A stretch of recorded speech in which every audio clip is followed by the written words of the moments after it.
اس programme کا باقاعدہ آغاز کرنے کے لیے ہمارے اس محفل کے پہلے مقرر حافظ محمد شاداب صاحب محمدی حفظہ اللہ کو ادباً گزارش کرتا ہوں کہ وہ آئیں اور اپنے خطاب سے ہم تمام کو جو ہے محظوظ کریں۔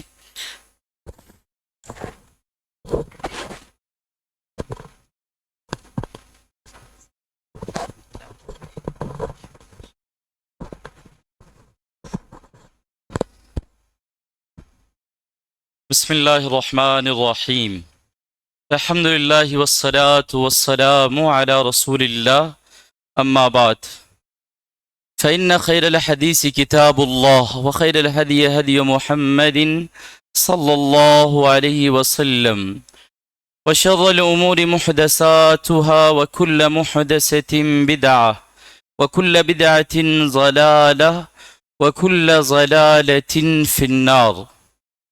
قال الله تبارك وتعالى في القرآن العظيم وعاشروهن بالمعروف۔ وعن عائشة رضي الله تعالى عنها قالت ما ضرب رسول الله صلى الله عليه وسلم قط بيده ولا امرأة ولا خادما، رواه المسلم۔ رب زدني علما، اللهم إني أسألك علما نافعا ورزقا طیبا وعملا متقبلا۔ حاضرین جمعہ، حاضرین کرام، پردہ نشی خواتین اسلام، نوجوان ساتھیوں اور جو سامنے ہمیں دیکھ رہے ہیں وہ تمام یوٹیوب والے بھائیوں اور بہنوں، آج کے اس جلسے کی جو مجھے تقریر یا عنوان متعین کر کے دی گئی ہے وہ ہے گھر کی بے سکونی اسباب و حل۔ کوئی انسان اگر صحیح معنوں میں اپنے گھر میں سکون چاہتا ہے تو وہ اس تقریر کو مس نہیں کر سکتا، یا کوئی انسان ایسا نہیں ہوگا جو اپنے گھر میں بے سکونی نہ پاتا ہو۔ بہت سارے افراد ہیں جن کے گھر میں سکون نہیں ہے، اور آج کی اس تقریر میں ہم بات کریں گے کہ سکون ہم اپنے گھر میں کیسے حاصل کریں۔ انسان کے کئی ایک ذرائع سے سکون حاصل کرنے کی کوشش کرتا ہے۔ بعض افراد یہ سمجھتے ہیں کہ غالباً پیسہ کما لیں تو سکون حاصل ہو جائے گا، ہماری چیزیں گھر میں ہو جائے تو سکون حاصل ہو جائے، زیادہ دولت مند بن جائے تو سکون مل جائے، لیکن یہ تمام چیزیں سکون حاصل کرنے کی ہے ہی نہیں۔ آپ دنیا کے اندر غور کریں، ایسے افراد زیادہ پریشان رہتے ہیں جن کے پاس زیادہ دولت ہے۔ آپ نے غریب آدمی کو کبھی کبھار دیکھا ہوگا کہ انہوں نے سوسائڈ کر لیا، لیکن جن کے پاس پیسے ہیں، روپے ہیں، زیادہ تر وہ سوسائڈ کرتے ہیں۔ بعض دفعہ تو ایسا ہوتا ہے خود بھی سوسائڈ کیا اور بیوی بچوں کو بھی مار دیا ساتھ میں، جبکہ ان کے پاس عمارت ہے، عزت ہے، شہرت ہے، اچھا خاصا گھر ہے اور تمام طرح کی آسائشیں ہیں، لیکن اگر سکون نہیں ہو تو وہ تمام آسائشیں بیکار ہے۔ سوال یہ ہے کہ گھر کسے کہیں گے؟ گھر نئی عمارت یا بلڈنگ کو گھر نہیں کہتے ہیں۔ انسان کے یہاں یہی مشہور ہے کہ مولوی صاحب ہمارا گھر اینٹ کا گاڑے میں مکس کر کے ہم نے بنایا ہے، یہ گھر ہے، جبکہ گھر یہ ہے ہی نہیں۔ فرد سے فرد مل کر گھر بنتا ہے۔ مثال کے طور پر ایک گھر میں میاں بیوی ہے، دونوں کے درمیان بہت زیادہ تعاون ہے، ایک دوسرے کی عزت ہے، ماں باپ اور بچے ہیں، دو فرد ہیں، دو سے زیادہ فرد ہیں، دونوں سکون اور قرار کے ساتھ کسی گھر میں رہ رہے ہیں، وہ گھر ہے۔ گھر گاڑے اور اینٹ کی بنی ہوئی عمارت نہیں ہے، دولت نہیں ہے، پیسے نہیں ہے۔ بعض دفعہ انسان ٹوٹی جھوپڑی میں والدین کی عزت کرتے ہوئے رہ لیتا ہے، یہ ہے اصل گھر۔ اور یہ ہے گھر کا قرار۔ محترم سامعین، گھر کے دو اہم پیلر ہیں، پہلا ہے شوہر اور دوسری ہے بیوی۔ کسی گھر کے اندر بے سکونی آنے کا جو راستہ ہے وہ میاں بیوی ہیں۔ نہ صرف بیوی ہے اور نہ صرف شوہر ہے، بلکہ دونوں کے دونوں فرد اس بات کے 50-50 پارٹنر ہیں کہ وہ اپنے گھر میں بے سکونی لے آتے ہیں۔ آپ غور کریں گے اندازہ ہوگا۔ آپ سمجھئے، ہم میں سے ہر ایک کو لگتا ہے مولوی صاحب فلاں میاں بیوی جو ہے وہ اچھا رہتے ہیں، ہم خراب رہ رہے ہیں۔ اپنے بارے میں یہ لگتا ہے کہ میرا صرف اختلاف اپنی بیوی کے ساتھ ہے، بقیہ دنیا کے تمام لوگ اپنے بیوی سے نہیں لڑتے ہیں، جبکہ یہ غلط ہے۔ اس زمین پر کوئی بھی ایسا نہیں ہے جو اپنی بیوی سے کسی مسئلے پر اختلاف نہ رکھتا ہو، سب لڑتے ہیں، اور کوئی ہو ہی نہیں سکتا کہ وہ اپنے بیوی سے لڑائی اور جھگڑا نہ کرتا ہو۔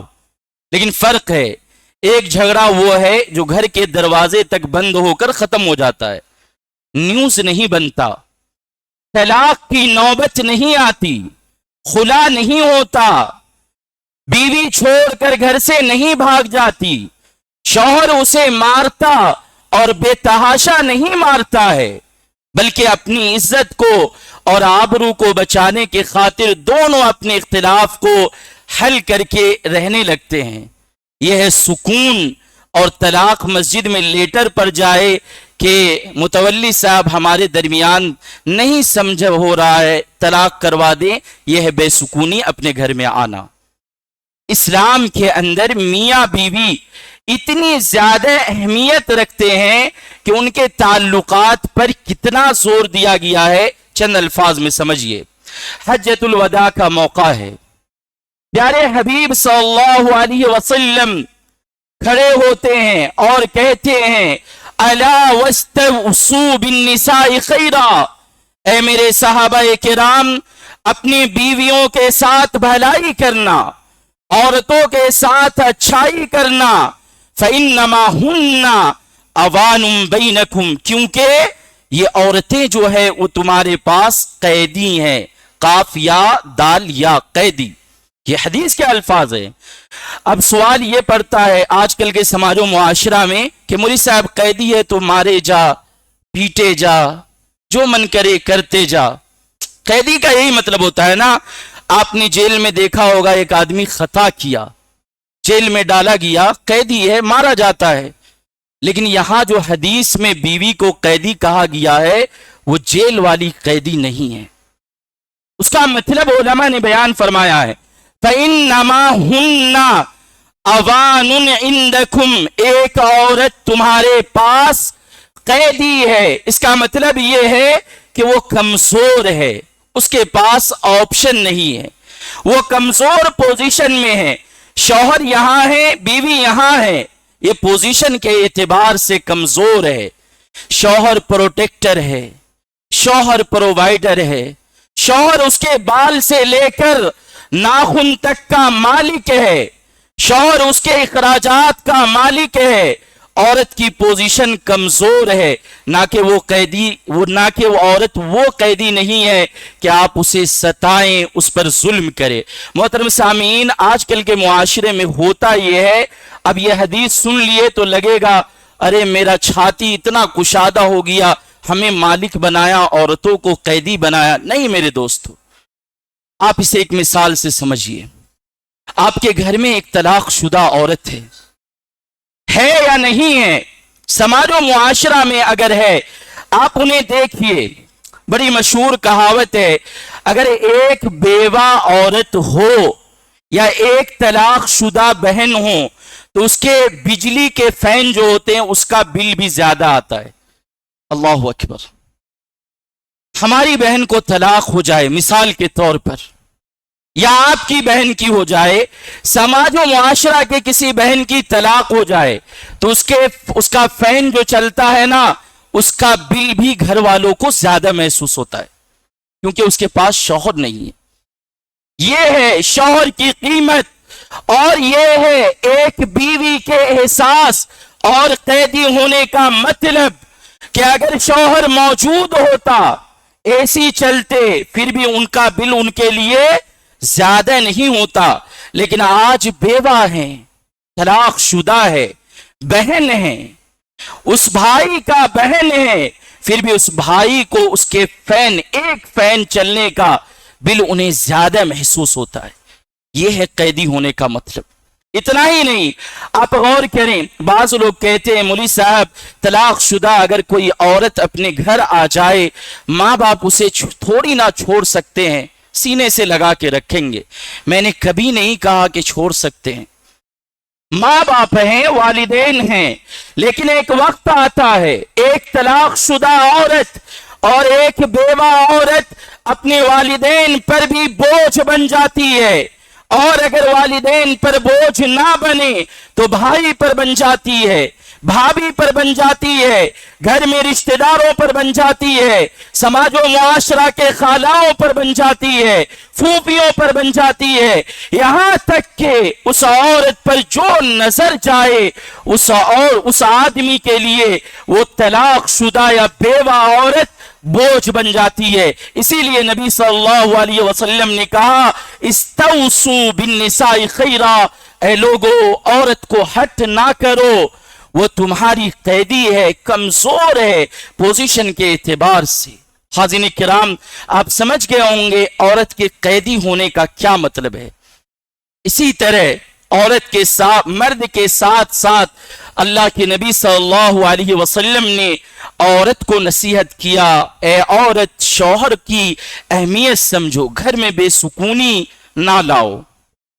اللہ کے نبی صلی اللہ علیہ وسلم کہتے ہیں، رواہ احمد والتبرانی، اذا صلت المرأة خمسہا، ایک عورت 5 وقت کی نماز پڑھے، وصامت شہرہا، اور رمضان کے روزے رکھے، وحصنت فرجہا، اپنی عزت و آبرو کی حفاظت کرے، واطاعت زوجہا، شوہر کی اطاعت کرے، قیل ادخل الجنہ من ای ابواب الجنہ ما شئتی، تو کہا جائے گا آپ نے 4 کام کیے ہیں، جنت کے جس دروازے سے چاہیں آپ داخل ہو جائیں۔ سبحان اللہ، یہ ہے ریلیشن اور میاں بیوی کے تعلق کو بحال کرنے کا اسلامی تصور، کیونکہ اگر یہ دونوں صحیح رہیں گے گھر میں سکون رہے گا، ورنہ اگر یہ دونوں آپس میں لڑیں گے، بھیڑیں گے، گھر کا سکون اور قرار چلا جائے گا۔ سماج و معاشرہ میں آپ غور کریں، ایک آدمی ہوتا ہے ٹوٹی جھوپڑی میں ہے، اچھی خاصی بلڈنگ نہیں ہے لیکن اس گھر میں سکون ہے، اور ایک عمارت والا ہے، بڑی بلڈنگ ہے لیکن روز کانچ ٹوٹنے کے آواز آتے ہیں، کبھی بیوی جوتے چلا کے مارتی ہے، کبھی شوہر جوتے چلا کے مارتا ہے۔ حضرات، سوال یہ بنتا ہے کہ مولوی صاحب اختلاف میاں بیوی کے اسباب کیا ہیں؟ سبب، پہلا سبب ہے اعتماد کا نہ ہونا، ٹرسٹ۔ لڑائی جھگڑا ہوتا ہے، لیکن اگر لڑائی جھگڑوں کے درمیان، میاں بیوی کے درمیان اعتماد نہ ہو تو سارے مسائل وہیں ختم ہو جاتے ہیں، طلاق خلا سب وہیں سے شروع ہوتا ہے۔ اسے ایک مثال سے سمجھے، آپ ایک ٹرین پر سفر کر رہے ہیں، اکیلے ہیں آپ نے کہا کہ بھائی میرا سامان دیکھیے گا، میں واش روم سے آتا ہوں۔ آپ نے اس آدمی کو جانا نہیں، پہچانا نہیں، اجنبی ہے، لیکن ایک ٹرسٹ ہے، اعتماد ہے، بھائی میرا سامان دیکھے گا۔ آج کل کے حالات ایسے ہیں، یہ اتنا اعتماد انسان اپنی بیوی پر نہیں کر سکتا، یہ اتنا سا اعتماد جو ایک مسافر، ایک اجنبی مسافر پر کرتا ہے، ایک شوہر جو دن رات اپنی بیوی کے ساتھ رہتا ہے اس پر اتنا اعتماد نہیں کرتا ہے۔ اللہ اکبر۔ ایک مسائل اگر میاں بیوی کے درمیان پیدا ہو جائے، بیوی چلتی ہے ایسٹ کی طرف اور شوہر چلتا ہے ویسٹ کی طرف، کبھی ایسے رشتے بن سکتے ہیں؟ نہیں بن سکتے ہیں۔ اس زمین و آسمان کے اندر سب سے مضبوط رشتہ میاں بیوی کا ہے۔ ایک وقت آتا ہے دونوں 7ویں آسمان پر، محبت، پیار ہے، جذبات ہے، اور ایک رشتہ آتا ہے لگتا ہے کہ قبر کھود کے بیوی کو گاڑ دی جائے۔ ایسے حالات ہوتے ہیں. ایسے حالات میں اعتماد رکھنا، بیوی سے باتیں کرنا، اسے سمجھانا اور سمجھنا لازمی اور ضروری چیز ہے. حضرات، اس زمین و آسمان کا سب سے بڑا المیہ کیا ہے پتہ ہے؟ یہاں ہر کوئی سنانا چاہتا ہے، یہاں ہر کوئی سنانا چاہتا ہے، سمجھانا چاہتا ہے. ہر کوئی یہاں لیکچرر ہے، ہر کوئی یہاں پریچر ہے. کوئی بھی انسان لرنر نہیں ہے، سیکھنا نہیں چاہتا. بیوی ہے تو سنانا چاہتی ہے، شوہر ہے سنانا چاہتا ہے، شوہر ہے سمجھانا چاہتا ہے، بیوی ہے سمجھانا چاہتی ہے، سمجھنا نہیں چاہتی ہے. ایسے حالات جب بھی بنتے ہیں، گھر کے اندر بے سکونی اور بے قراری کا آنا لازم اور ضروری ہے. اس کا حل یہ ہے کہ آپ سمجھیں اور سمجھائیں. بیوی کی بھی سنیں، آپ اپنی بھی سنائیں، ان کی بھی سمجھیں اور آپ اپنی بھی سمجھائیں. آپ کے گھر میں سکون اور قرار آ جائے گا. دوسرے نمبر پر دوسرا سبب جو ہے وہ ہے برائی کو تلاشتے رہنا. بعض گھر میں آپ دیکھیے شوہر ڈھونڈتا رہتا ہے بیوی کی کمی کیا ہے. اللہ اکبر. شوہر ڈھونڈتا ہے کہ بیوی کے اندر کمی کیا ہے، اور بیوی ڈھونڈتی ہے شوہر کی کمی کیا ہے. اللہ اکبر. پیارے حبیب صلی اللہ علیہ وسلم نے کہا، عن ابی ہریرہ رضی اللہ تعالی عنہ قال قال النبی صلی اللہ علیہ وسلم لا یفرق مومن مومنۃ. اے لوگو، کوئی مومن مرد ایک مومنہ عورت سے بغض اور دشمنی نہ رکھے. اللہ کے نبی کہتے ان کرہ منہا خلقا، اگر وہ اس کے ایک اخلاق سے ناراض ہو، رضی آخر، تو دوسرے سے وہ راضی ہو سکتا ہے. یہ کب ہوگا؟ جب آپ بیوی کی خامی نہیں خوبی تلاش کریں گے. ہزاروں خوبیاں ایک انسان کے اندر ہو، لیکن انسان کیا دیکھتا ہے؟ اس کی غلطی کیا ہے، اس کی خامی کیا ہے. اور شوہر کے اندر بھی وہی صفت ہے. بیوی کی خامیاں دیکھا، اماں کو فون لگایا، آپ نے کہاں میرا رشتہ کر دیا. اس لڑکی میں ہزاروں برائی ہے. اور عورت جو بیوی ہے، اس کی شادی ہوئی، اس نے دیکھا لڑکے میں ہزاروں خرابیاں ہیں. کما کر آتا ہے وہ خوبی نہیں دکھتی، پسینے میں شرابور ہے وہ خوبی نہیں دکھتی، بازاروں کے چکر کاٹتا ہے وہ خوبیاں نہیں دکھتی، کما کر لاتا ہے خوبی نہیں ہے، اس کے تمام احوال و کوائف پر دھیان دیتا ہے خوبی نہیں ہے. ایک عورت آپ کی بستر سجاتی ہے خوبی نہیں ہے، ایک عورت آپ کے بچوں کو پالتی ہے خوبی نہیں ہے، ایک عورت تمہارے لیے رات کے 12 بجے اٹھ کر تمہارے لیے کھانا گرم کرتی ہے خوبی نہیں ہے، ایک عورت کپڑے دھلتی ہے خوبی نہیں ہے. صرف اور صرف خامیاں تلاش کرنا اپنے گھر کو بے سکونی میں ڈالنے کے مترادف ہے. آج کل کے حالات دیکھیے، دو شادی شدہ جوڑا ہے، میاں بیوی، دو آدمی ہیں. اگر شوہر کو کہہ دیا جائے یہ مائک لیجئے، آپ اپنی بیوی کی ایک خوبی بیان کر دیجئے، بیچارہ گونگا ہو جائے گا، کیونکہ زندگی بھر انہوں نے خامی دیکھی ہے. بال تمہارے یہ والا پک گیا ہے، بڈھی ہو گئی کیا؟ ایک خوبی ایک شوہر نہیں گنوا سکتا. لیکن آپ انہیں کہیے کہ چلیے اسی مائک سے آپ 10 کچھ خامی بتلا دیجئے، خرابی، 50 ہاتھ زبان لمبی ہو جائے گی. کتنے ہاتھ؟ 50 ہاتھ لمبی زبان ہو جائے گی، اور اس زبان سے وہ اپنی بیوی کی ہزاروں خرابیاں بیان کرے گا. محترم سامعین، آپ غور کریں، اسی طرح عورت ہے، ساس کے اندر کوئی خوبی ہے؟ نہیں ماں، ہمیں نظر نہیں آتا، لیکن خرابی، اللہ اکبر، ساس کی خرابیاں بیان کرنی ہو 50 ہاتھ کی لمبی زبان ہو جاتی ہے. اسی طرح شوہر کی خرابی بیان کرنی ہو 50 ہاتھ اس کی زبان لمبی ہو جاتی ہے. جبکہ پیارے نبی صلی اللہ علیہ وسلم نے کہا ایک آدمی کو چاہیے خامی ہو تو تو نظر کو پھیر لے، اگنور کر دے، چلو چلتا ہے، آپ یہ خرابی دور کر لینا، اور اگر خوبی ہو تو ان خوبیوں کو یاد رکھنا۔ لیکن آج کل معاملہ اپوزٹ اور برعکس ہوتا ہے۔ محترم سامعین، اللہ کے نبی صلی اللہ علیہ وسلم کے حدیث اور قرآن کے اعتبار سے تیسرا سبب جو گھر میں بے سکونی کا ہے وہ ہے تربیت کا فقدان، تربیت کا، صحیح تربیت کا موجود نہیں ہونا۔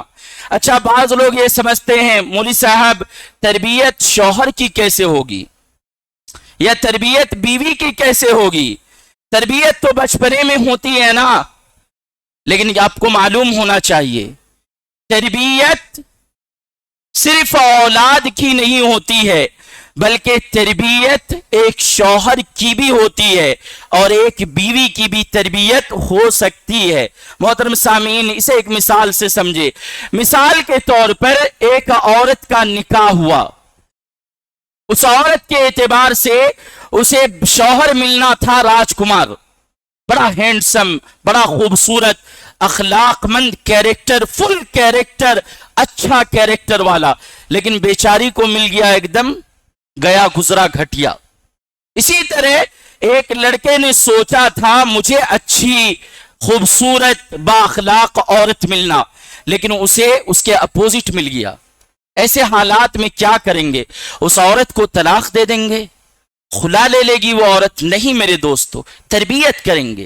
ہمارے یہاں کیا کنڈیشن ہے؟ صرف بچوں کی تربیت، بچوں کی تربیت، یہی تقریر ہوتی ہے، جبکہ تربیت کی حاجت بیوی کی بھی ہے اور شوہر کی بھی ہے، دونوں کی تربیت لازم ہے۔ آپ غور کریں، مثال کے طور پر بیوی ایسی مل گئی، ہم نے سوچا تھا میری شادی راج کماری سے ہوگی، بڑی خوبصورت، اخلاق مند، ماں باپ کی خدمت کریں گی اور ہمیں خوش رکھیں گی، لیکن اپوزٹ مل گیا۔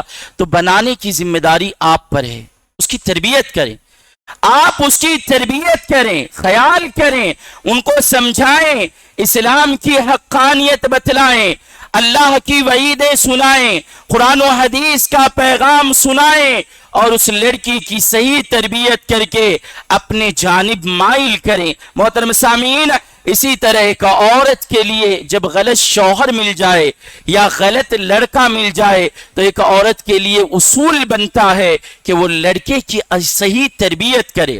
لیکن آج کل کیا ہوتا ہے، پوری تربیت وہ ایک رات یا ایک دن میں کرنا چاہتے ہیں۔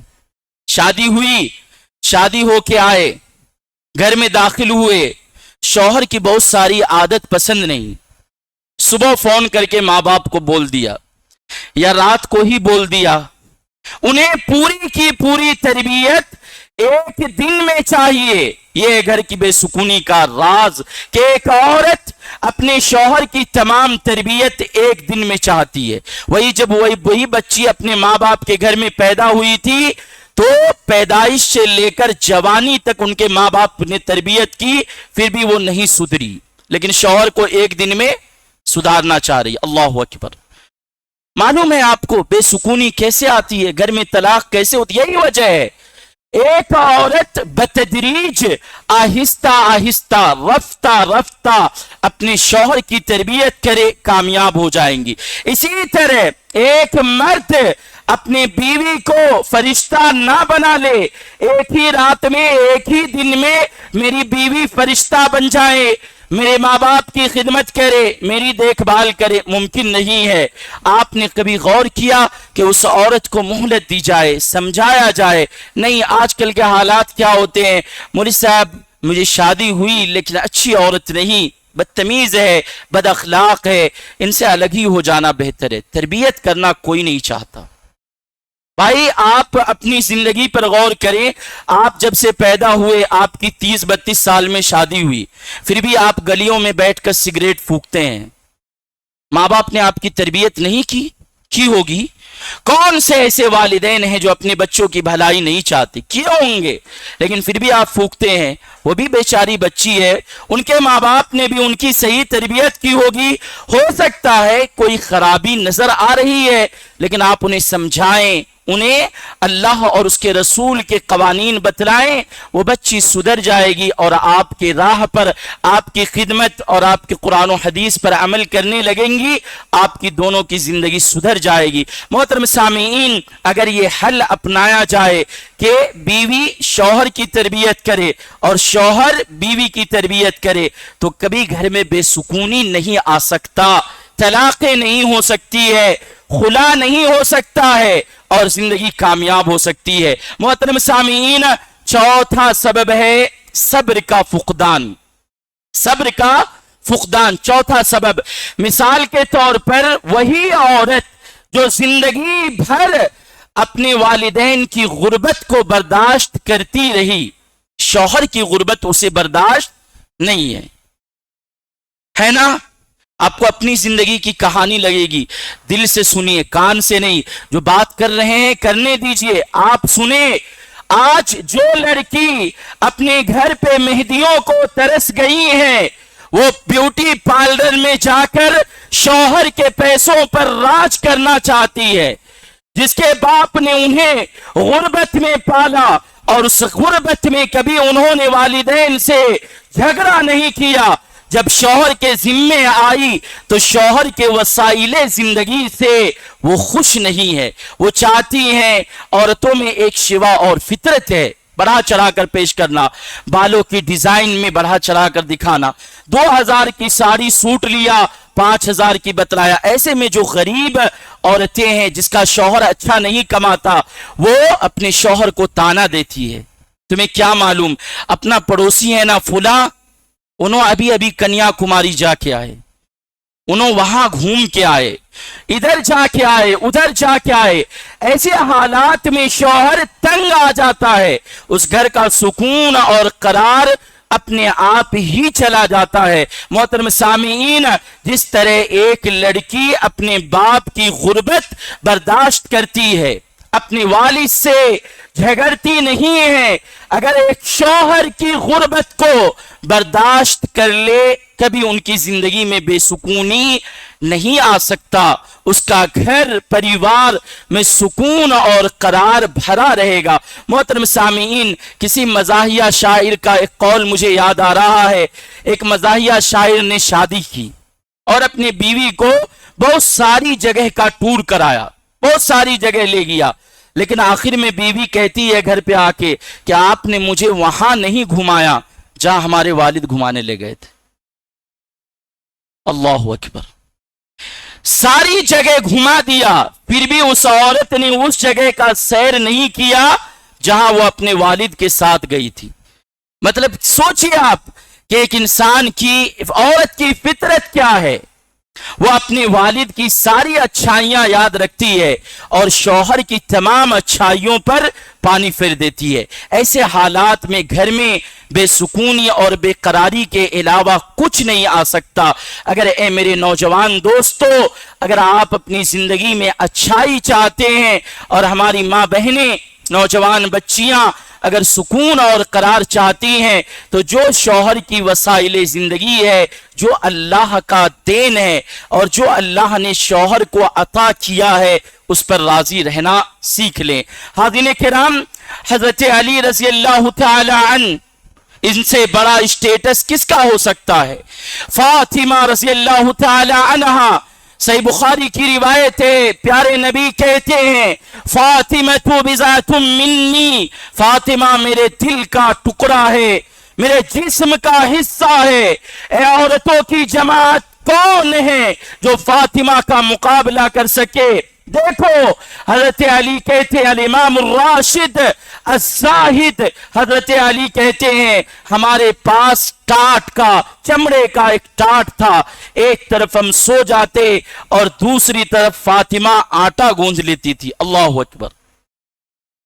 تمام طرح کی غربت میں صبر کرنا، یہ وہ مقام دلاتا ہے کہ ذیل زمین اس مقام پر رشک کرتے ہیں۔ یوں ہی نہیں حضرت فاطمہ سیدۃ نساء العالمین ہے یا سیدۃ نساء الجنہ ہے، یہ وہ عورت ہے جنہوں نے ہر محاذ پر حضرت علی رضی اللہ تعالی عنہ کے ساتھ رہ کر صبر کیا۔ حضرت علی کہتے ہیں، مسند احمد کی روایت ہے، لما زوجا فاطمہ، اللہ کے نبی نے حضرت فاطمہ کی شادی کی، بعث معہ بخمیلہ، اللہ کے نبی نے ایک رضائی دیا، کفیل تھے حضرت علی کے، ایک رضائی دیا، وَوِسَادَةٍ اور ایک تکیہ دیا، من عدم حشوہا لیفن، کھجور کے اس تکیے کے اندر کھجور کے درخت کا چھال اور پتا بھرا ہوا تھا۔ وہ کہتے ہیں اللہ کے نبی صلی اللہ علیہ وسلم نے ساتھ میں 2 پارٹ والے چکی دیے، اللہ کے نبی صلی اللہ علیہ وسلم نے ساتھ میں انہیں ایک مشکیزہ دیا اور 2 مٹکے دیے۔ محترم سامعین، ہے اس زمین و آسمان کے درمیان کوئی ایسی بیٹی جو حضرت فاطمہ کا مقابلہ کر سکتی ہے؟ آپ اپنے شوہر کے وسائل زندگی سے راضی نہیں ہو، شرم کرو۔ حضرت فاطمہ جو سیدۃ نساء العالمین ہے، تمام دنیا کی عورتوں کی سردار ہے، ایک مشکیزہ 2 پانی کے مٹی کے برتن پر زندگی گزارنے پر راضی ہے۔ وہ فاطمہ ہیں جن کے باپ کہتے ہیں فاطمہ تو میرے جسم کا، میرے باڈی کا فاطمہ حصہ ہے، جس نے انہیں ہٹ کیا فمن اغضبنی، فمن اغضبہا اغضبنی، جس آدمی نے فاطمہ کو رلایا، غصہ دلایا، اس نے محمد الرسول اللہ صلی اللہ علیہ وسلم کو غصہ دلایا۔ اب سوچو اس بیٹی کا رشتہ مانگنے میں، مسند احمد کی روایت ہے حضرت علی کانپتے تھے، وہ کہتے ہیں میں نے دل میں ارادہ کیا فاطمہ کا ہاتھ مانگا جائے، میرا جسم اور میرے دل نے اجازت نہیں دیا، اتنے بڑے معزز اور مکرم آدمی کی بیٹی ہے۔ پھر مجھے یاد آیا اللہ کے نبی صلہ رحمی کرنے والے، احسانات کرنے والے، میں نے رشتہ مانگ لیا۔ حضرت علی کہتے ہیں پیارے نبی نے پوچھ دیا اے علی فاطمہ کو دینے کے لیے تمہارے پاس کیا ہے؟ میں نے کہا کچھ بھی نہیں۔ بولا ایک زرہ، حتمی زرہ جو میں نے تمہیں دیا تھا تمہارے پاس ہے، وہ تم اسے دے دو۔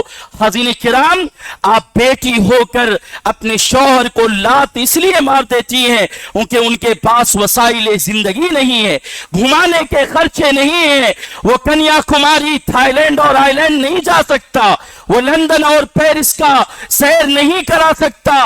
محمد الرسول اللہ صلی اللہ علیہ وسلم کی بیٹی سے عظیم بیٹی اس زمین پر بھلا کون ہو سکتی ہے؟ محترم سامعین، ایک سبب اپنے رشتوں میں بے سکونی لانے کی وجہ غصہ کرنا ہے۔ ایک شوہر باہر میں دوستوں کے ساتھ نرم مزاج بن کر چائے لیتا ہے، بسکٹ لیتا ہے، سگریٹ لیتا ہے، خوش رہتا ہے، خوش گپیاں کرتا ہے، جیسے ہی وہ گھر میں داخل ہوتا ہے چودھری بن جاتا ہے، راجہ بن جاتا ہے، شیر بن جاتا ہے۔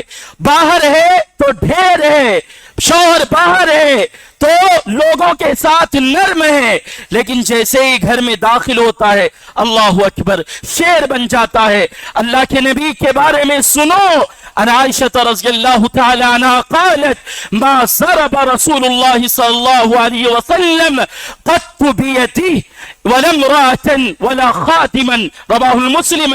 حضرت عائشہ کہتی ہے اے جوانی دکھانے والوں، جوانوں، اے شوہروں، یاد رکھنا پیارے حبیب کی یہ خلقت اور عادت ہے، اللہ کے نبی کی یہ اوصاف کریمہ ہے۔ ما ضربا، اللہ کے نبی نے کبھی کسی عورت یا خادمہ پر ہاتھ نہیں اٹھایا۔ اللہ اکبر۔ اور آپ شوہر ہو، آپ کے ناک پہ غصہ رہتا ہے، آپ گھر میں آ کر چودھری بن جاتے ہو، بچوں کو ڈراتے ہو، بیوی کو ڈراتے ہو، بیوی کو دھمکاتے ہو۔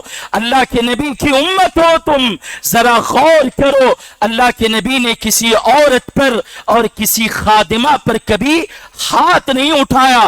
یہ میرے گھر کی بات نہیں ہے، صحیح مسلم کی روایت ہے۔ محترم سامعین، وہی شوہر ہے جو اپنے آفس میں رہ کر اپنے ورکر کو گڈ مارننگ گڈ ایوننگ کے میسج کرتا ہے، وہ اپنے آفس میں رہ کر، کام پر رہ کر لڑکیوں کو ہائی اور ہیلو کرتا ہے۔ وہی شوہر جو باہر میں تمام عورتوں کا مسیحا بنا پھرتا ہے. کسی نے سچ کہا ہے ایک شوہر اپنے بیوی کے علاوہ اس دنیا کی کسی عورت کا غم نہیں دیکھ سکتا. یہ ہے مرد کی فطرت, یہ ہے مرد کی اوقات. بیوی کے علاوہ دنیا کی کسی عورت کی تکلیف انہیں تکلیف سمجھ میں آتی ہے, بیوی کی تکلیف انہیں تکلیف سمجھ میں نہیں آتی ہے. یہ ہے مرد کی فطرت. وہ باہر میں تمام عورتوں کا غم مٹانے کو تیار ہے, لیکن گھر میں ایک بیوی درد سر میں مبتلا ہے, گھر میں آ کر غصہ دکھلاتا ہے, چڑھتا ہے, کھڑوس بنا ہوا ہے, اپنی کمبختی اور شیطانیت وہ گھر میں دکھاتا ہے, چودھری بن کر اپنے بیوی بچوں کو ڈراتا ہے. بیوی بچے بلی نہیں بنیں گے, وہ بے سکونی کے چکی میں پسیں گے نہیں, ہاں پسیں گے کیونکہ آپ نے ان کا سکون غارت کیا ہے. ارے دوستو, آپ پیسوں میں, روپیوں میں, گھر کی عمارت اور بلڈنگ میں سکون تلاش نہ کرو.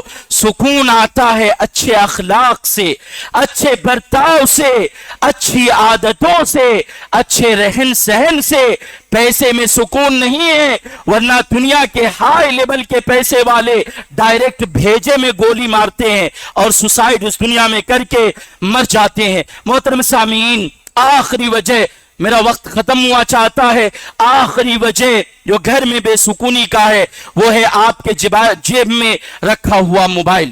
ایک شوہر ہے 12-14 گھنٹے باہر میں ڈیوٹی کرتا ہے, گھر میں آتا ہے, کھانا کھاتا ہے, کھانا گرم نہیں ہے, بیوی کو ڈراتا دھمکاتا ہے, اور بیوی کھانا لگا دیتی ہے, کھاتا ہے اور آرام سے گدے پر بیٹھ کر موبائل چلانے لگتا ہے. آخر میں نیند آ جاتی ہے, سو جاتا ہے. نہ بیوی کے جسم کی فکر ہے, نہ بیوی کے بال و ناخن کی فکر ہے, نہ کل کیا کھانا بنے گا اس کی فکر ہے, بچے اسکول کیسے جائیں گے اس کی فکر نہیں ہے. ایک مرد ہے جسے اللہ نے یہ بتلایا کہ عورتیں فإنما ہن اوان عندکم, عورتیں تمہاری پاس کمزوری قیدی بن کر ہیں, عورتیں تمہارے پاس کمزور پوزیشن میں ہیں, تم پروٹیکٹر اور پرووائڈر ہو.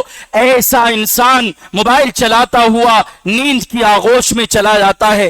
بیوی بیچاری صبح اٹھ کر کیسے کیسے انتظام کر کے اپنے بچوں کو اسکول بھیجتی ہے. بھلا ایسے گھر میں سکون اور قرار آ سکتا ہے؟ کبھی آپ نے غور کیا کیوں نہیں آتا ہے؟ حاضرین کرام, اس زمین و آسمان کے درمیان سب سے معزز اور مکرم اور سب سے بہترین ذات محمد رسول اللہ صلی اللہ علیہ وسلم کی ذات ہے. وقت اجازت نہیں دیتا.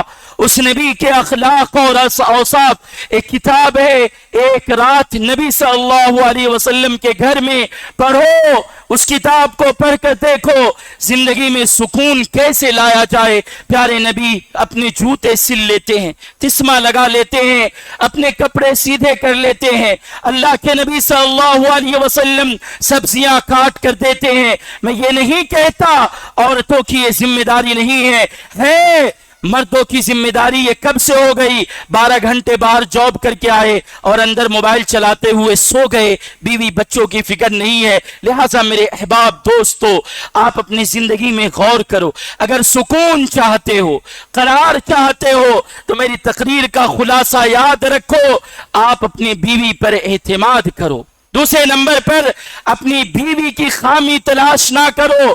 اسی طرح شوہر کے اندر بھی کوئی بیوی خامی تلاش نہ کرے, شوہر پر بھی اعتماد اور ٹرسٹ کرے. تیسرے نمبر پر اپنے شوہر پر غصہ نہ دکھلائے اور شوہر بھی اپنی بیوی پر غصہ نہ دکھلائے. چوتھے نمبر پر حاضرین کرام اپنی بیوی کی اور بچوں کی تربیت, اپنی بیوی کی شوہر تربیت کرے اور شوہر کی بیوی تربیت کرے. پانچویں نمبر پر موبائل جو سب سے بڑا فتنہ ہے, آپ اس فتنے سے اپنی ذات کو بچائے. چھٹے اور آخری نمبر پر اپنے گھر میں آ کر چودھری نہ بنے, بلکہ اپنی ذات کو یہ سمجھیں کہ اللہ تعالیٰ نے ہمیں قیدی کا مالک بنایا ہے. کمزور پوزیشن والی جو عورت جو عورت اپنے طلاق شدہ اور بیوہ ہونے کے بعد ان کے ماں باپ، ان کے بھائی، ان کے فین کا بل ادا نہیں کر سکتے، ایک بیوہ عورت کے فین کا، بجلی کا بل بھی زیادہ آتا ہے، حاضرین کرام وہ عورت تمہارے قید و بند میں ہے، تم اس کی خدمت کر کے اس کی کمزور پوزیشن کا غلط فائدہ نہ اٹھاؤ۔ اللہ تعالی ہم تمام کو صحیح باتوں پر عمل کی توفیق عطا فرمائے، آمین۔ اے رب کبریا، ہم میں سے ہر ایک آدمی گناہگار، معاصی کرنے والا، خطاؤں کا پتلا ہے، اے رب کریم ہم تمام کی مغفرت فرما، ساتھ ہی اے رب کریم ہمارے رزق میں برکت عطا فرما، ہماری ماں بہنیں جو بھی میاں بیوی کے تعلقات میں ہیں یا جو بھی کنوارے ہیں، اے اللہ انہیں شادی کرنے کے بعد یا شادی کر چکے ہیں تو ان اصول کو اپنی زندگی میں لاگو کرنے کی توفیق عطا فرما، اے رب کریم ہر مریض کو شفا عطا فرما، ہم تمام کو دین اسلام پر چلنے کی توفیق عطا فرما۔ اقول قولی ھذا استغفر اللہ لی ولکم ولسائر المسلمین فادعوه انه الغفور الرحیم، والسلام علیکم ورحمۃ اللہ وبرکاتہ۔